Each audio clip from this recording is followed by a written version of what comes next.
All right. You're good to go. Count us in, Jim. Okay. In three, two, one, engage. Welcome aboard the Orbital Sword. I'm David Moulton. I'm Scott Herzog. And I'm Jim Arrowwood. And on this episode, we are reviewing The Name of the Wind by Patrick Rothfuss. I can never say his last name. Rothfuss. Rothfuss. Yeah, I want to say Roethlisberger because I'm just like, hey, go ahead, Ben. Yeah, They weren't even in the Super Bowl, right? Yeah. Yeah. What we have here is a fantasy story about. It's a story of David. It's a story of me. It's a fantasy story. um, it's one of those types of stories where you've got kind of like a hero telling his journey to where he has become. Do you know the 7 words, David? The 7 words to make any woman fall in love with you. Yes. Do you know them? I mean, just ask some women; they'll tell you yes. Word on the street is Jim knows them. Oh yeah, I heard that Jim knows them. I heard it's not so I'll much. never tell. It's not so much 7 words as 7 notes on a lute. It's truly it. You know, Yeah. Jim had to love this story. Yeah. There's lots of lutes in this story. So many lutes. So many lutes. The question is, does he have like a concert lute, a court lute, or like a bar lute? I just want to know. Well, the thing is, this is Jim we're talking about here. He plays You think he goes all out simultaneously. 3 lutes? Yeah, all 3 versions. Wow. Simultaneous. Yeah. That's impressive. Maximum lutage. Oh, yeah. Jim's just over there. Some nice lutage. 2 minutes in and I'm already dying. Yep. Bleeding all over the place here. Yeah, he knew he was going to get the loot crap. We've been giving Jim crap about the loot since way back in Two freaking years. 2 freaking years. It started back at when we were talking about the balisette back in the Dune series, right? And well, the balisette's a fictitious instrument, but there is a lute. There's a lute. Yeah, in the movie, it's portrayed as a lute. That's right. In the sci-fi version. Yeah. So lute. So brief overview of the story. It's all about a lute. Yeah. Yep. What's that, Jim? Jim? He froze. Did we lose him? Did we lose you, Jim? At least he looks happy. Yeah, he does. We lost him and he's happy. Jim? Hello, Earth to Jim. Oh, yeah, we dropped. Well, here, let me give him a call back.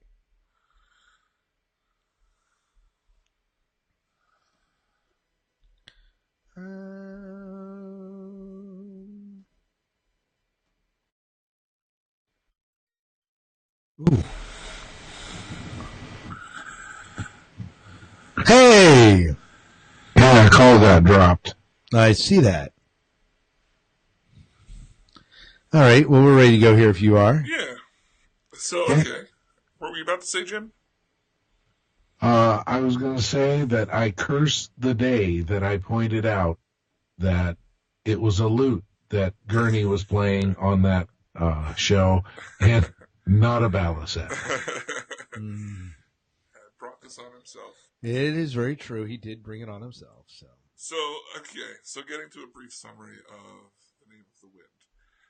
We have Quoth, who is a fabled hero. Don't you mean Coat? Coat? Quoth? Same. Quoth? Yeah, he goes by Coat in the end, but Quoth in the rest of the story. Right. He's a guy of many names. He's kind of undercover running an inn, and a gentleman comes in who is a chronicler, they call him. Yep. And he comes in and he discovers Coat is Quoth and wants to take his story and write it down. And Coat says, it'll take me 3 days to tell you this story.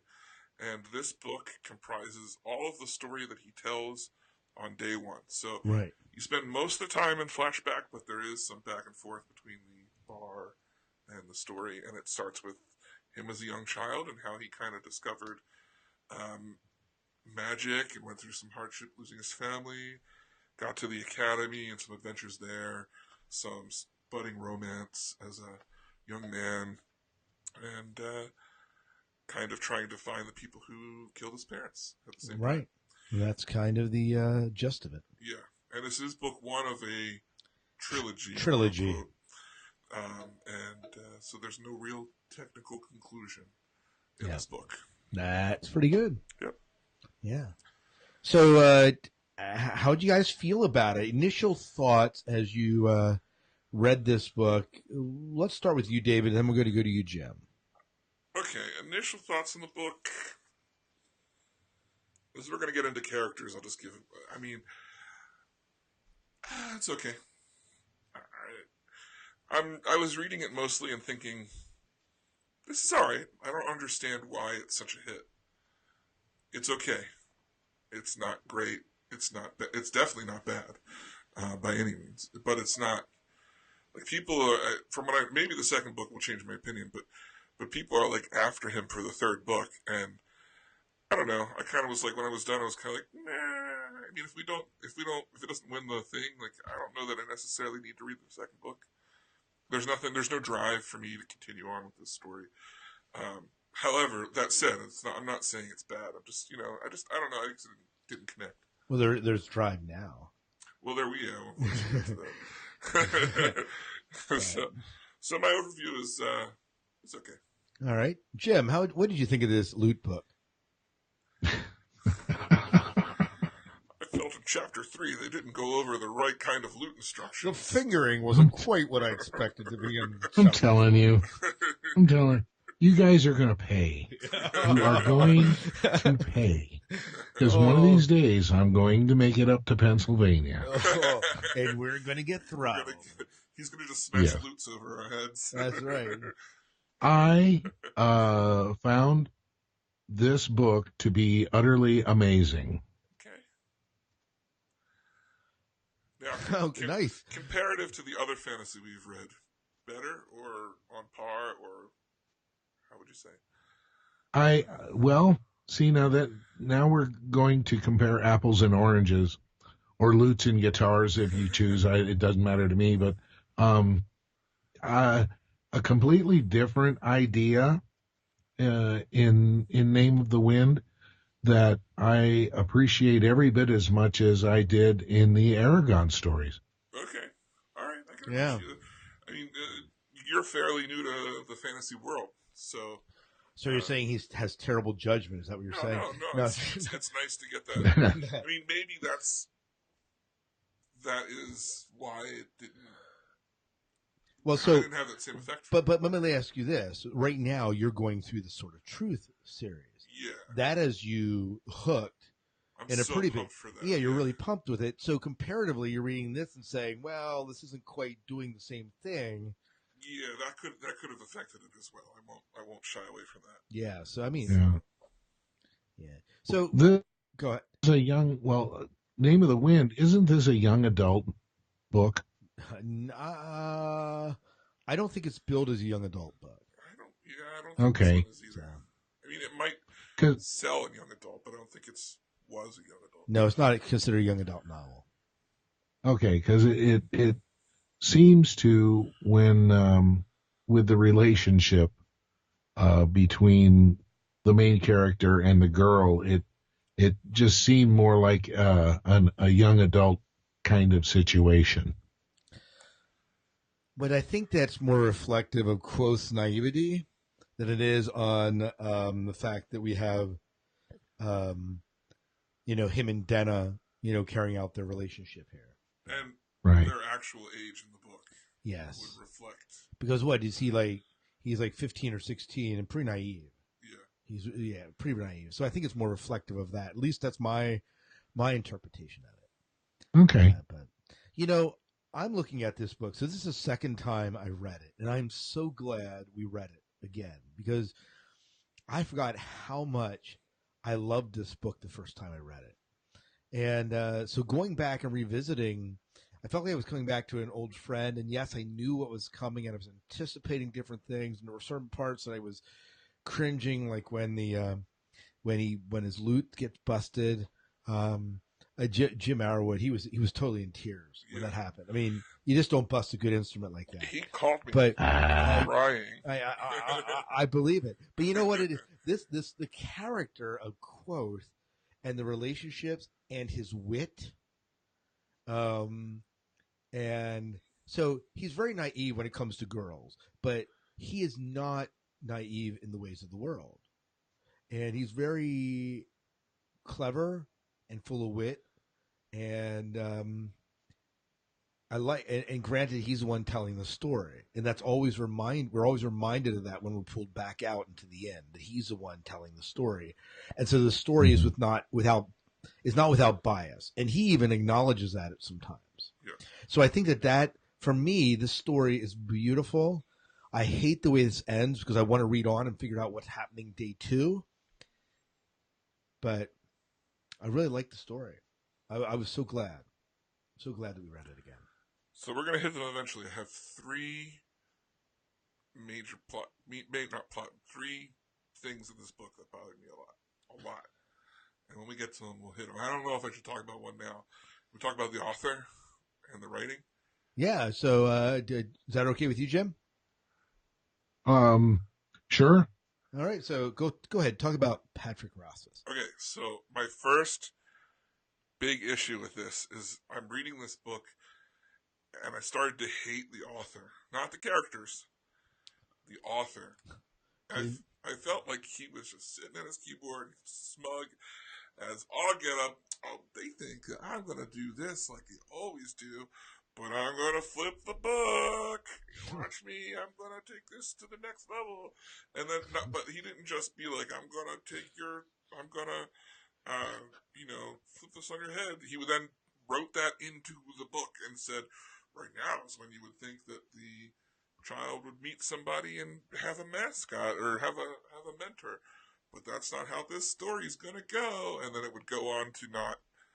I mean, he would, but then not really have the Yoda or Obi-Wan or whatever character for him, or Gandalf, and it's like, why did you have to point that out? Like you take me out of the book, because now instead of being like, well, it wasn't the author; it was Quoth pointing that out. It was the author. It was Quoth. It was the author with a big head, thinking that he was so cool for like subverting expectations. I'm like, whoa, is this Rain Johnson? Is this the Last Jedi? Well, now just listen. Hey, Patrick Rothfuss, I just want you to know that the views expressed here are not reflective of Jim Arrowwood and myself. So I'm just saying that. Yeah. So if you ever want to come talk on the show, we'll make sure that David's not here that night. I'm just kidding. He might not actually be like this, but the book just put this impression in my head. He was just like, I just imagine this smug, and then imagine this smug smile, and then like the cat on the piano, but it's him on the keyboard, like, I'm so smart, I can write these novels, look at me go. Oh, he will never come on the show. Thanks a lot. That's the impression that it gave. Like, the writing is really good. It's just those moments, and there's like 2 or 3 of them in the book, where he breaks. In a way, he's breaking the fourth wall and being like, "Oh, hey, normally a fantasy book would be this way, and I know you like that kind of stuff, but that's not how I'm going to play it, and now I'm going to prove it to you." Mm-hmm. So yeah, that was one of my things. But again, the writing is good. It's just those couple of moments where it was like reading a Deadpool comic or something. I don't know. Anyway. This rant has been brought to you by... Rant 1 of 3.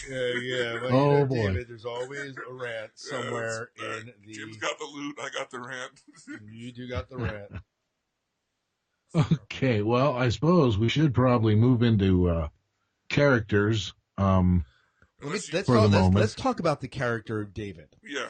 So, unless you guys have any comments on the writing and what you thought of Patrick. See, that didn't bother me because I felt like it's just, the character quote telling a story. So I'm like, and this is the way he tells it, and he's narrating it to chronicler. And so what's interesting about the story is that at one point he is very much a participant in the story, but he also in my English classes, we talk about first person being told in various ways. So you have him both as the participant, but he's also the reteller because he's telling events that happened to him in the past, Mm-hmm. right? And there's also first person witness, and there's no real witnesses. I like those aspects. I mean, I get that he's exaggerating things. That it's just those fourth wall breakers. Anyway, Jim, go ahead. Okay. All right. So, well, we've been talking about Coat or Quoth as we're pronouncing it. I've also been told he's called Kavote, Hmm. but whichever. The audiobook pronounce it quoth, but that's all right. Yeah. Um yeah, and as far as our main character is concerned, um I I didn't think too highly of him as the bar owner at first, but he sure reached out and grabbed me when he started telling his story. Oh yeah, and here's the thing. Remember that he is part of the Edema Room, and they are master actors. And no matter, and even throughout the story, so that core to him, that background is a thing that frames him both on the streets of Tarvalin, all the way to university when he gets in front of his masters who easily could kick him out. He puts on a profound performance. And Oh yeah. even when he goes to the village to deal with the dragging, quote unquote, um, and he's looking for the Chandrian, he's still putting on a master performance. And the bar, him as an owner of a bar, is a part of that. Was Yeah, in he's playing a part. Yes, but at the very end, we find out not only is he playing a part, but he also is in danger of believing he is that part, and that's the way the book ends. Yeah, Bast is very nervous Very concerned. about this. Yeah. Well, now we're on to number 2. So, Okay. Are we talking about Bass? We're talking about Quoth. Okay. Look, Barber Coat is cool. I like that. I liked him. I liked everything that you said. I agree. That was really cool about seeing how he was using all of this stuff now in hiding. But no one can ever tell me that they like this book and then ever complain about Rey in Star Wars, because Quoth is the biggest Gary Sue in the entire world. At no point did I ever feel any threat to this character. It was just like he's gonna solve all the problems. He's got all the answers. He can do anything he wants. There's never any real threat to him. Adult version of him, yes, I feel he's threatened. I feel something happens eventually, and there's a reason. I mean, you see him in hiding, so there's obviously a fault to him eventually. But in this book, in book 1, he was infallible, and that drove me crazy because there never felt like there was anything of danger to the character. Well, you mentioned a Gary Sue. I don't get the reference. You know what a Mary Sue is? Vaguely. Okay, so people say that Rey is a Mary Sue. It's a Mary Sue, and then a Gary Sue is a guy, is a character that can do no wrong, that always finds the answer easily, learns everything, sees something once, learns how to do it instantly. I mean, Rey is a Mary Sue. Well, and I agree that Quoth carries some of the Gary Sue, but I don't think the road is easy for him. So to say that it's easy and that he he on the streets of Tavalla, I mean, he gets the crap kicked out of him numerous times. But there's never any real danger, and that's because we know where he winds up. Well, yeah. So, but you could say that about any main character, and especially a character that's telling his own story. Yeah. Well, that's part of the problem. I mean, I'm not saying it's part of the. He's not in jeopardy of dying, and we know that. I'm not saying I don't like the character. The fact that he was a Gary Sue, and I was talking to my buddy Chris Hall's been trying to get me to read this book forever, and I was talking to him. I was like, dude, this guy is such a Gary Sue, and he's like, oh yeah, you just gotta look past that. And I'm like, I'm trying. Maybe there's more threats in the next book and then the third one or whatever. Obviously, the third one, because that's going to lead up to whatever's going on with him, for sure. But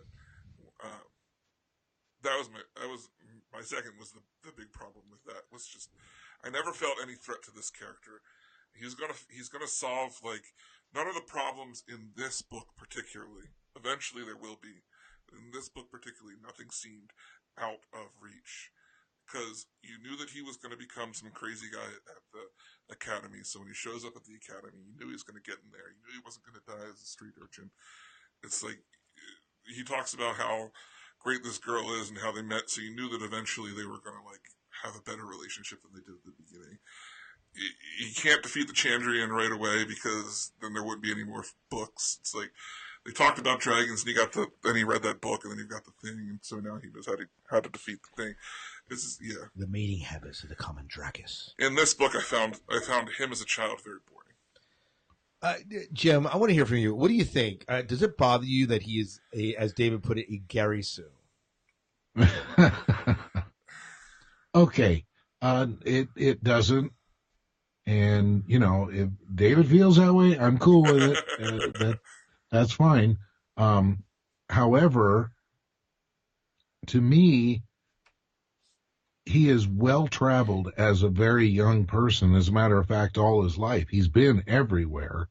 And he knows how to get himself out of situations or at least make the best of a bad situation that he's in. I don't have a problem with the hero of the book not being in mortal danger, but this guy, he's had a lot of crap thrown at him. He happens to be out of camp when his parents are killed. Can you hang on and a second? Sure. Hey, bud. It's like pausing. The video is like pausing at random moments, but the time on the bottom still goes on. Okay. You might have to do something else. I don't know why. We are using bandwidth up here to record. What does that do? It takes away bandwidth from upstairs, downstairs. So you're gonna have to figure out something. But I can't help you right now. Fine. So all right, we need at least another half an hour here, bud, if not more. All right, well, I'm back. So go any ahead. more of David's rants, and we will need more than a half hour. Oh, I know. Anyways, I'm sorry. I didn't mean to cut you mid-stride, but he was here. He wasn't leaving me. But all right, go ahead. Okay, where the heck was I? I don't know. Sorry. Yeah, it's all right. He was well traveled. He knows how to get himself out of situations. And I agree, he was never in any real danger, but he screwed up plenty. And he paid the price, especially for that 3 years he spent in Terrabine. And he was in danger all the time. It just never caught up with him. Right. And again, when we say danger, he was in danger of being hurt and everything else. But obviously, he's telling a story. His life is not threatened in that way. No. Yeah. And then how could we expect him to have a life-threatening situation when he's sitting there at that moment telling the chronicler his story? Exactly. We know that no matter what happens through these books, he's going to survive. In contrast, I present to you The Lord of the Rings or The Hobbit. Yeah, but even there, you know that Frodo's going to make it. Yeah, but it still feels more real. I don't know. This is one of those things that, like, I was trying to figure out what bothered me. I woke up in the middle of the night and I almost, like, put it in our chat because I was like, I can't forget to talk about how this is bothering me. Well, I'm sorry. Anyway, I don't hate the character, but it's just, he just looks like Gary Sue. All right. Got it. Gary Sue. All right. You're entitled. Yeah. So, we have here Bast. We don't know a lot about Bast, and there's a mystery that surrounds Bast that we get hints of. He's obviously a creature that is not human. Mm-hmm. Number one reason for me to read any more of the books is this character. Is Bast? Because I want to know more about him. What he's doing, like how he got... Because he's almost like he's not Coates' servant necessarily, but apprentice sort of. But he could almost be like a familiar. Right. Well, he's Quoth's apprentice, but he's kind of a lazy apprentice. Yeah. I'm just trying. Like, I'm but curious. Fiercely loyal. Did he summon him? Is he like a demon, or is he a creature? Or they indicate that he's not. I mean, iron affects him. Right. He's not human. That's obvious. I mean, he's got goat legs, right? What? We don't know that. Yeah, in the bar scene, like when he touches the metal, like his legs change and he has hooves. Oh, maybe he does. Huh. I missed that. I'm pretty sure. No, I could be wrong. Yes. Yeah. Well, he seems also to be somewhat of a caretaker or bodyguard. Yes, and I hear that too. I hear that. What about chroniclers? Since we're talking about people in the real world here, or in the bar scene. I liked him a lot. I would read a spinoff on him. Yeah, not much story to him. I mean, he's the recorder. We get a little bit of backstory, but not much. But I think he's kind of. I mean, that whole thing where like there were 2 times where he outsmarted people, or one time he outsmarted the bandits, and then when Bass came at him, like he had that iron thing or whatever. And let me ask you this: is he the author of the Mating Habits of the Common Dracus? Well, don't they say he is? Yeah, well, that's what I mean. I thought that he was, but they don't. But when he's telling the story, you don't get that. He doesn't jump out of the story and say, "Hey, here's your book, and here's why it was right." He doesn't. But I thought it was said somewhere that this was the same guy. Yeah, they do mention that it's him. Right. Yeah. Okay. That would be cool to. Well, it's probably pretty. I don't know. You never know how those stories are. I mean, it could be really cool to find out how he wrote that book, or it could be actually really boring. It's a science expedition. I don't know. Right. But all right, who else should we talk about here, Jim? Well, we have Abinthy, the Obi-Wan character, the wise sage. Yeah, to quote, kind of a grumpy, growly old guy, but takes Quoth under his wing and begins to train him in the art of being an arcanist. Right. Yeah. I love this guy. I loved him too. He was great, favorite guy, but he does drop. I mean, we pretty early on in the story he disappears. Yeah, he comes back towards the end, but not in the same fashion.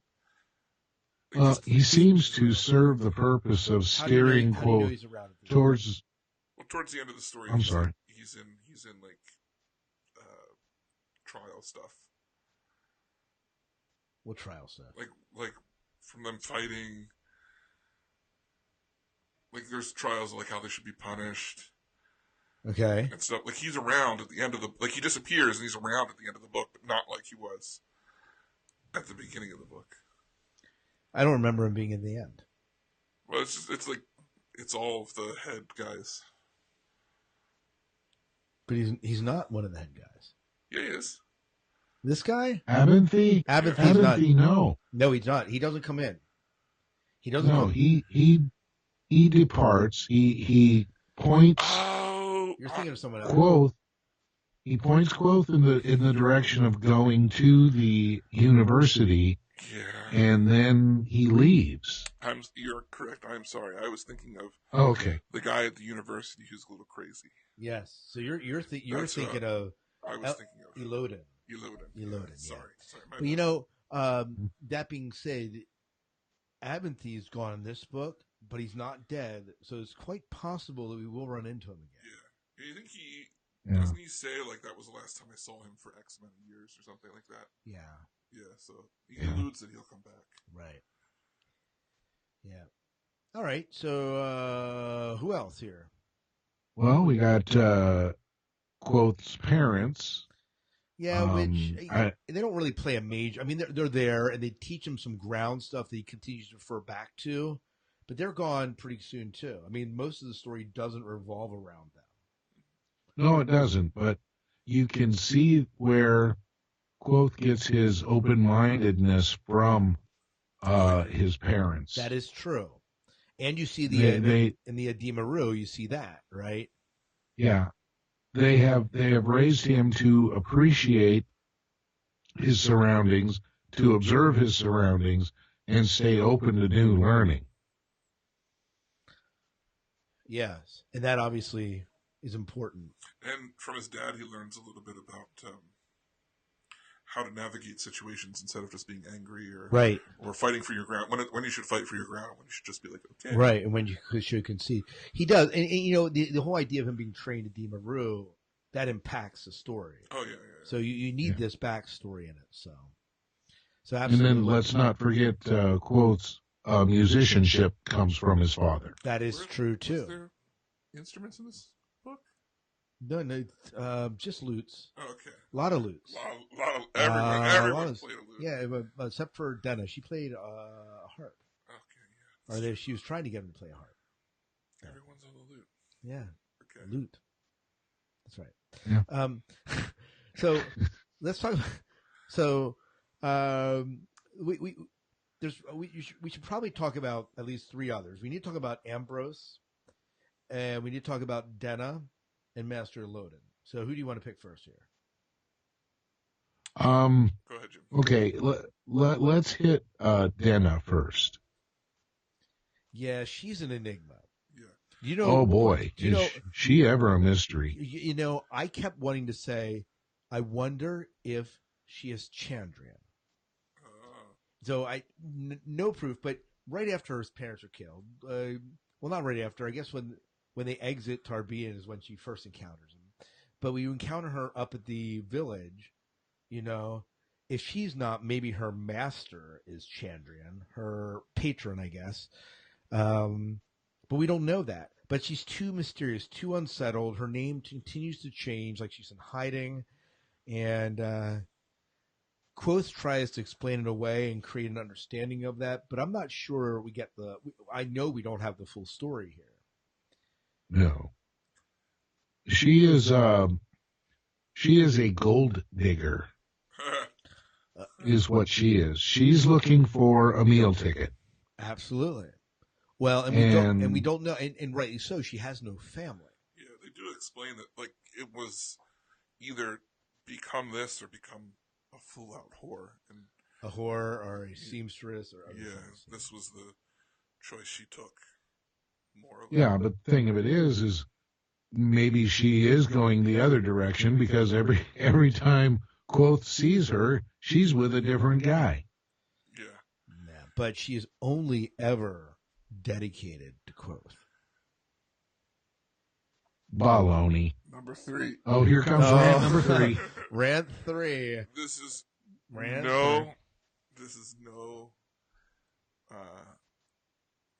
par on the book or the writing or the author or anything. But I have been in a relationship like this, and it made this hard to read because it was like realizing how dumb those times were and how it just reminded me of her in situations, and I was just like, I'm not enjoying reading about this because I feel like I lived it. So what you're really saying is you are Quoth. Yeah. So this is a story about me, like you said at the beginning. So that wasn't really a rant, but that was the third thing about the book that bothered me. And it wasn't anything about the book. Well, and it makes sense. We have that. I mean, you have that personal connection, right? Mm-hmm. Yeah. So he did good at making it seem real. Yeah, to you. To me. Yeah. So, well, she was always like, come here. Oh no, get away. Oh, come here. Oh, get away. It's like, okay, if she wants to take up with Quoth, do it. Yeah. All right. But stop playing these games and stop this disappearing act and walking up to Quoth with this other guy on this other guy's arm and saying, "Oh, look, this is my friend, but I'm going to be with you forever." And it's like, get out of here. Yeah. I mean, she is, I don't think I would want anything to do with this person. That's what eventually I had to do. Yeah, well, and there's no doubt that Quoth is dealing with a lot of pain from this, too. Uh-huh.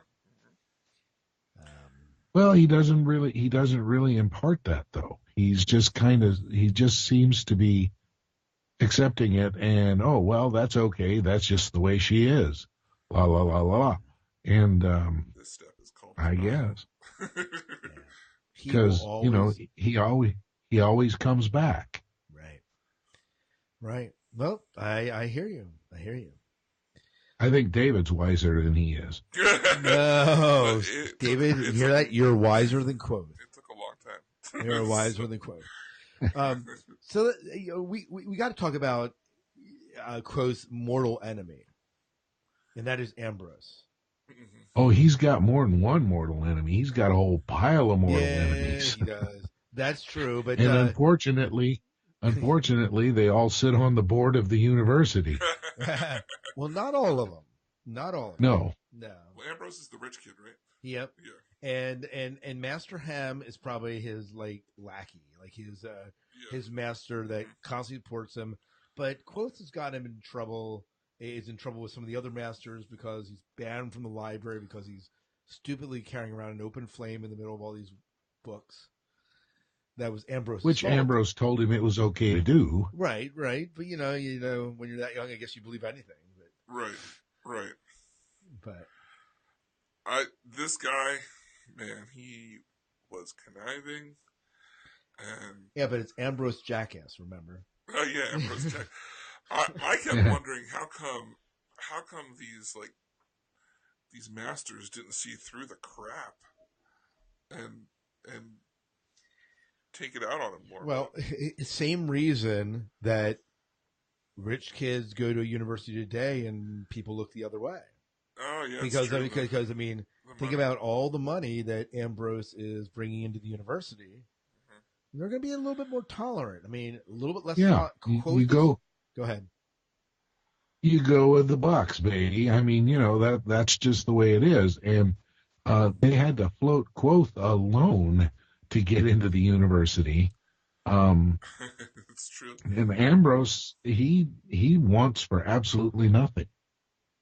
Yeah. Maybe we should have Dana on as a special guest to talk about going with the Bucks. Yeah. I mean, I thought it was the ways that he went after him were pretty. Some of them were very simplistic, but some of them were pretty, thought out and really conniving. Like I kind of like that story aspect of. You've got all these really big bads that he's always talking about, thinking about, and you just got this rich kid that's just like always throwing him sass and always, every time you think that everything's okay, it's like, oh, I forgot this guy just smashed my loot, and he's just a person, and a person can do that. And I know that is one of the things that Jim really connected with him on an emotional level, but the loot smashing. Well, see, Ambrose started out just picking on Quoth because he was younger, because he didn't feel he belonged there. He was too young to be in the university, and he didn't qualify as a good student. And it began to escalate.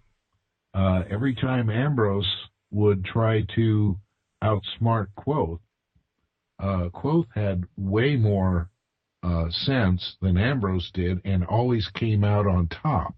So it just started escalating one on top of the other. Definitely more wit. Definitely much more wit than Ambrose. Yeah. One of my favorite. Until go ahead. Until of course, it escalated to the point where he tried to kill him. Quoth was taking beatings. Oh yeah. Right. And then of course, the killing thing. Right.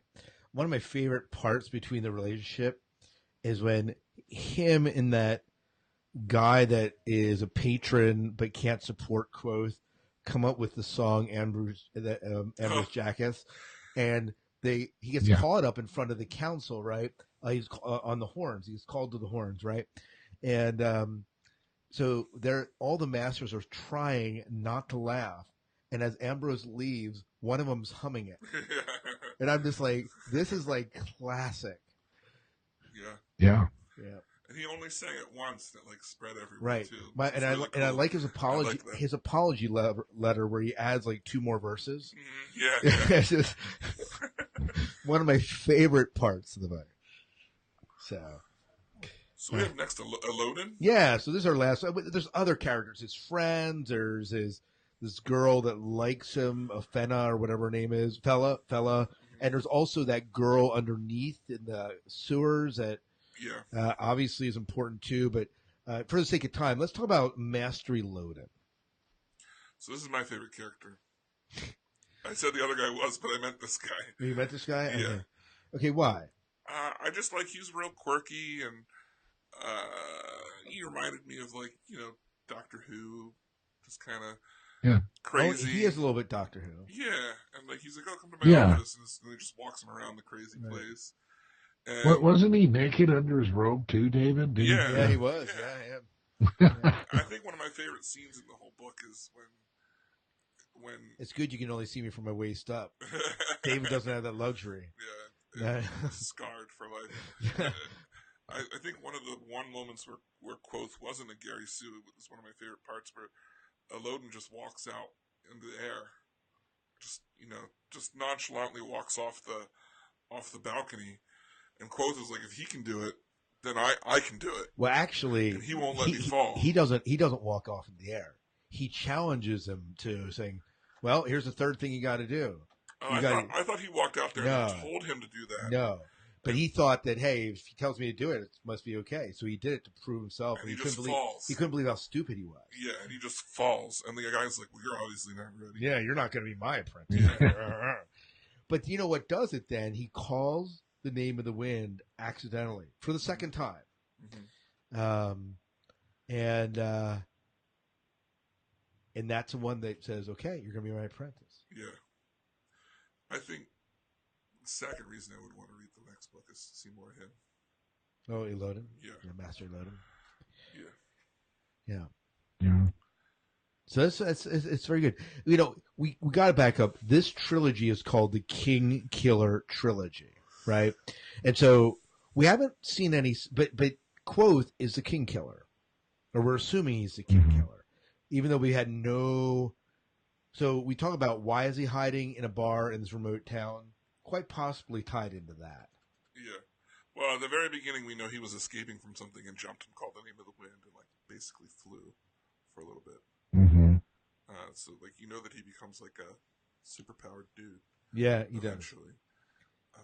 Now, so far in this book, though, Quoth's motivation is revenge against the Chandrian. Yeah, the Chandrian, man. He's anti-Chandrian. I really like the backstory there. So what are they exactly? Are they demons? Are they just evil people? Or I forget how he explains it. The good ones were people. Yeah. That got turned into whatever they are. And I thought the bad ones was there's the blind guy, and then I assumed he knows the names of these creatures, and then thus controls them. That's what I kind of got. So we meet them only once with his parents, and then we get when they go to this village, and where they dig up from the underground room this vase. We get a little bit more of the story, and then it's also told in Tarbean by the monk guy or the storyteller that's in that one bar. We get a little bit. Uh-huh. But that's it. We really don't find out that much. The Chandrian remained this mystery. Yeah, we just know about the main guy. Yes. And Quoth is going to the university to learn how to defeat the Chandrian. Right. So, yeah, it's Quoth has his own agenda that he's not talking about to anybody. He's keeping that pretty much to himself. Right. Yeah. Well, so we'll see. But it is the story. It seems to be an overarching part of the story that we don't get answered here. Mm-hmm. So. Yeah, that I suspect that'll be later, quite a bit later.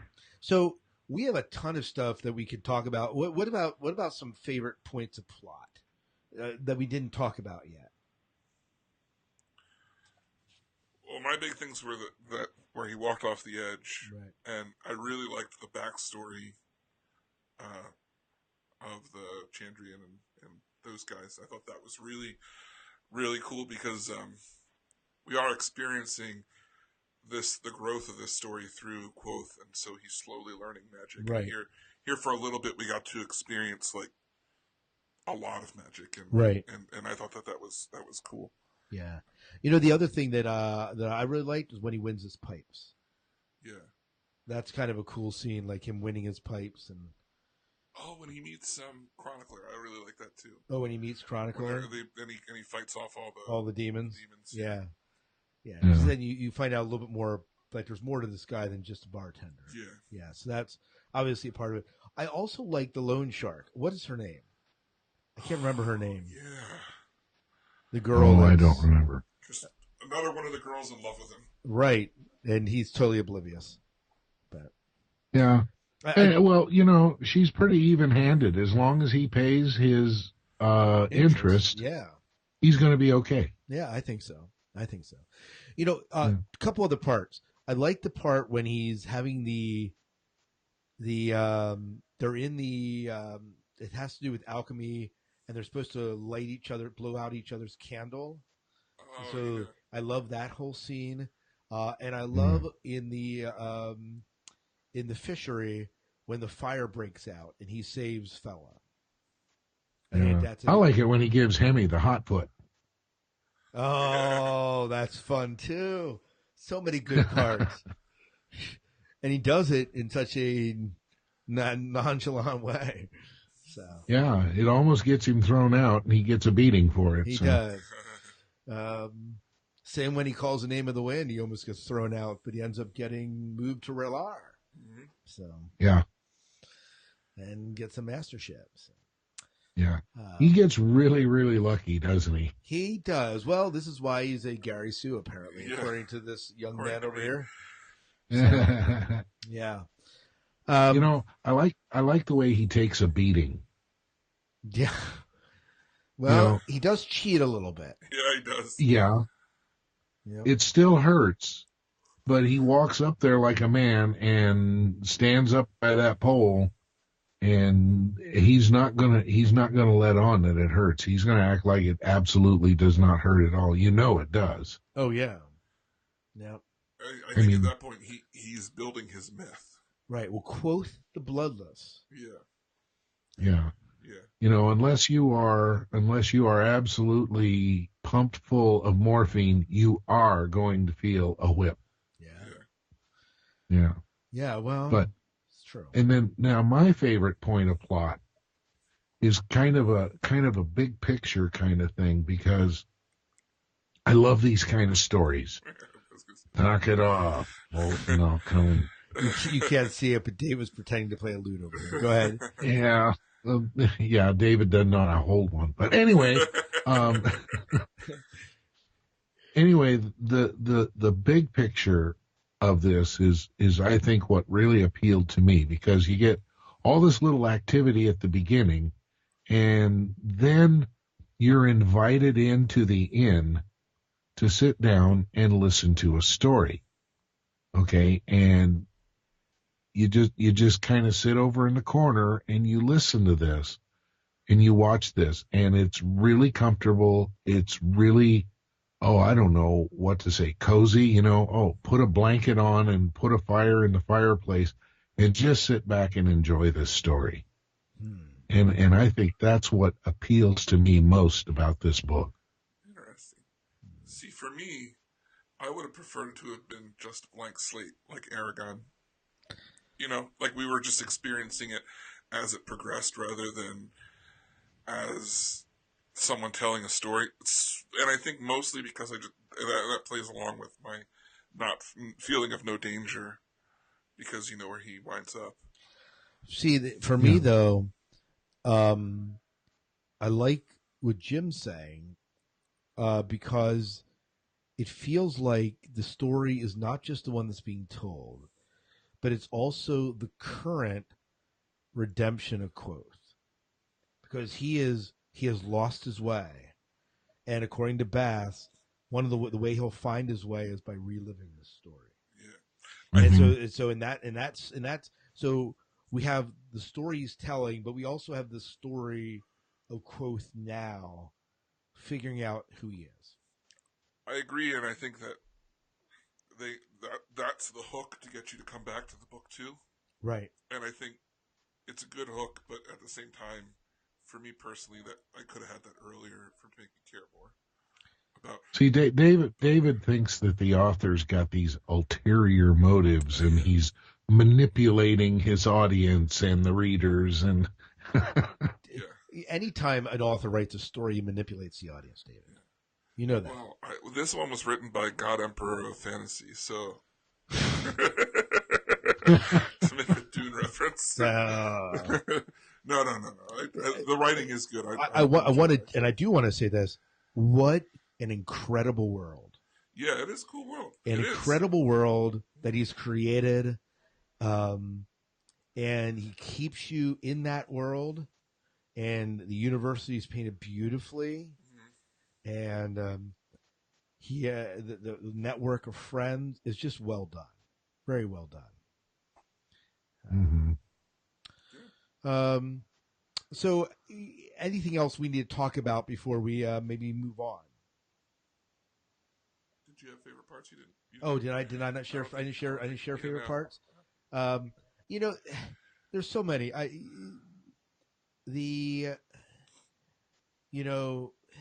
Him in Tarbian, right? We didn't talk much about that, but he really learns how to survive in Tarbian. Oh yeah. I love one of my favorite parts in Tarbian is when he trades for the book.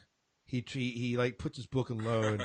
He goes and actually takes a bath, walks out of the bath with a towel around him, goes to the clothier and the tailor and acts like a spoiled brat and to get what he wants, and then goes back and pays back the bar owner. And I just love that scene because again, you see a different quote. You see a quote that's coming out of the funk he's been in, and rightly so. He saw his parents murdered practically in front of him, and so I like that part. And it is one of my parts. Ari, right? The girl, the interaction with the girl in the underground, fascinating. Yeah, I agree. Yeah. What? Hush hush. That guy. Yes. Hush hush. What? Hush hush. Yes. That guy was. Oh yes, and there's a mystery there. Yeah. I wonder if Quoth learns a little bit of compassion from him. I think Quoth learned a lot when he went back to say goodbye, and the guy didn't see anything different about him. Right. He just started giving him chores, even though he was dressed all like nice and everything. So yeah, and that does say a lot. Now later on in the book, it would have been Quoth saying, "Okay, just charge this to Ambrose." Yeah, definitely. Jackass. Yeah. All right, but very good. Well, so I guess you need to leave us into clothing thoughts here. Yeah. Okay. So closing thoughts. I'm all over the place, so we'll get to me last. Go ahead, Jim. What do you think of this book? How would you rate it? What do you think of this book? Would you recommend it? How would you rate it? Yeah. Well, I would definitely recommend it. As a matter of fact, I have recommended it to a couple of students. I really, really enjoyed it, and am looking forward at some point to reading the second book. However, if there is no third book, if there is no closure to this story, I am going to be really, really pissed if I read another one of these books and there isn't a third one. Yeah. Well, he's supposedly working on it. I'm just warning you guys because I know what's coming. Yeah. Right. Yeah. Well, he is working on a third book. So, and there is a 2.5. There's a short story also tied into the series. Yeah. So, How would But you rate the book? this book by itself, I'm going to give it 5 out of 5. Okay. 5 out of 5 names of the wind or something. I don't know. Scott? 5 out of 5 loots. 5 out of 5 loots. Virtuoso loots. Yep. I'm going to give this book also 5 out of 5 men that Dennis been with. Okay. Yeah, so this has been it's an incredible book. It has to be one of my favorite books. Maybe not of all time, but of the books that we read so far in the Orbital Sword, hands down has to be one of my top ones. And I enjoy it, and I have recommended it. It's up on my wall every day. I tell my students what I'm reading currently, and this book's been up there, and I've talked about it numerous times. And I'm really excited about it. I'm excited about the story. Okay. All right, so 5 out of 5. I would give the book 3 verses out of 5 verses of that song that everyone loves. Burn him! I don't hate the book by any means. I don't love the book. It's kind of a meh on me. I would not recommend this book to anyone and I probably would never bring this book up unless someone brought it up on their own or if I was talking about the podcast. I found it just kind of very blasé. I'm not opposed to reading more. I think my comment was after it was done. I told Chris. I said I wouldn't be against reading the other book, but I would have to not have anything else to read. That I was ready to read. That said, that book did win our poll for next month, so I don't have a choice. Right. I have actually pretty high hopes for the second book because I think a lot of the things that I enjoyed about the first book will be amplified in the second book. And again, I'm giving it a 3 out of 5. I don't harbor I can be negative, but I don't harbor super negative things about this. Like, it's not like freaking New York 2024 or whatever that horrible book was. That was a good book. Oh, yeah. But anyway. So, it's not like that. Like, I will take my hatred for that book to the grave. But I will say that talking about this with you guys has made me retrospectively enjoy the book more. Not more enough to give it a 4, but I contemplated a 3.5. So, yeah. All right. So, as you said, we are reading for the next time. We're going to be reading. It's called. Yeah, it's Wise Man's Fear. Is that what it's called? Well, I don't know. It is called. I got it here. Hold on. It might be Wise Man's Fear. I think it's Wise Man's Fear. It's called The Wise Man's Fear. Oh. Way to go. Oh, is that what it's called? Yeah, it's called The Wise Man's Fear. The Wise Man's Fear. Right. Confirmed. So do we know what books are on for next time? Yes. So we had a tie for second place. So we're going to carry those over. All right. We have Revelation Space by Alistair Reynolds. Ooh, okay. And I Am Legend by Richard Matheson. They both tied for second place. Now, did we get some suggestions from the audience as well? We did get a suggestion from the audience. We have Armageddon's Children by Terry Brooks. Okay. So, are we okay with 3, or do we want to put a 4th one on there? We should put a 4th one on there. Okay. And I think we should throw back on one of the Expanse novels. Okay. The first one. The first Expanse novel? Yeah. People were interested in that. So well, I'm interested in it because I've only read the 4th book. Yeah. I'm really interested in it, so I'm all about putting the Expanse back on there. So. Yeah. You can take Artemis off. To heck with you guys. I'm reading it on my own. Yeah, me too. I've read it twice. And the Artemis got 1 vote last month. That was Jim's vote. Yeah. That was my vote. Yeah. I'm going to have to pick it up.